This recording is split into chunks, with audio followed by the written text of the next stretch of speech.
मैं रमा अनुपमा अपने YouTube channel से आप सभी का स्वागत करती हूँ। मैं अभी एक विवाह का गीत सुना रही हूँ। अच्छा लगे तो लाइक शेयर कमेंट ज़रूर करें और मेरे चैनल को सब्सक्राइब कर लें।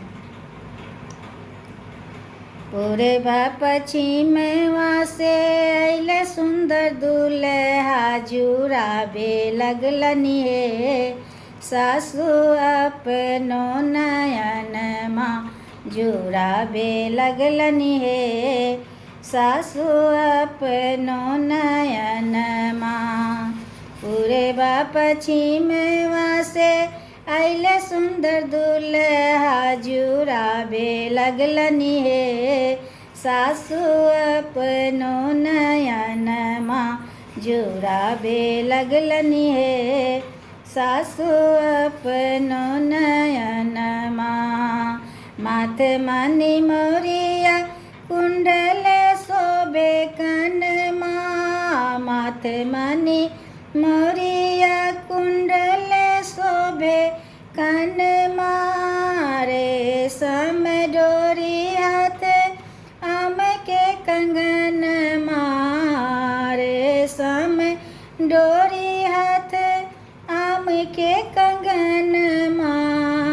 पालकी चढ़ल आबे दुल्हा सलोनमा, बाजत आबे हे, सतरंगिया बजनमा बाजत आबे हे, सतरंगिया बजनमा जुड़ाबे लगलनी हे, सासु अपनो नयनमा जुड़ाबे लगलनी हे, सासु अपनो नयनमा।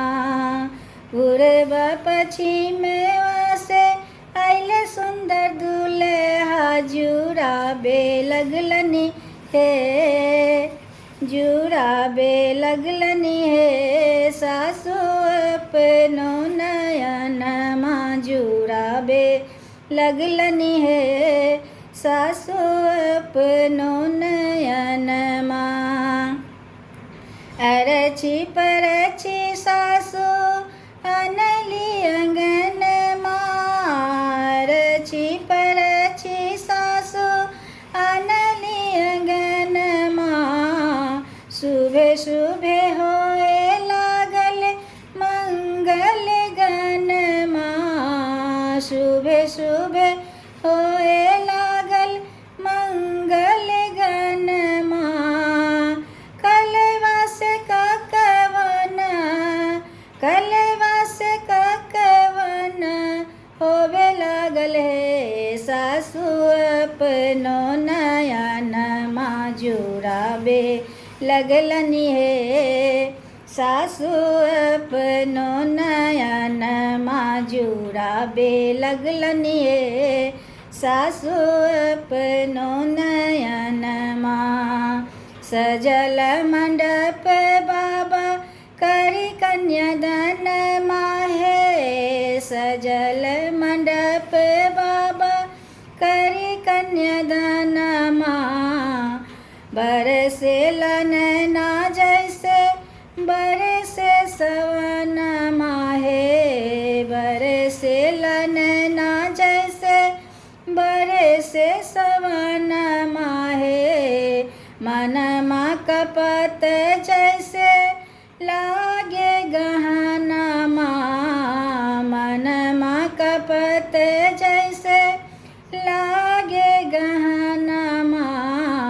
बेदिया तरह होवे लागल सिंदूर दानमा जुड़ाबे लगलनी हे, सासु अपनो नयनमा जुड़ाबे लगलनी हे, सासु अपनो नयनमा।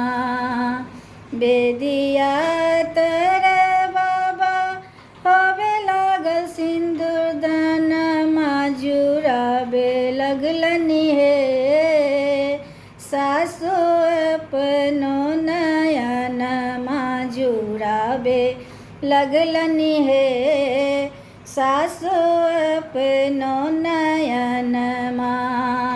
पूर्वा पश्चिमवा से आइले सुंदर दुल्हा जुड़ाबे लगलनी हे सासु अपनो नयनमा।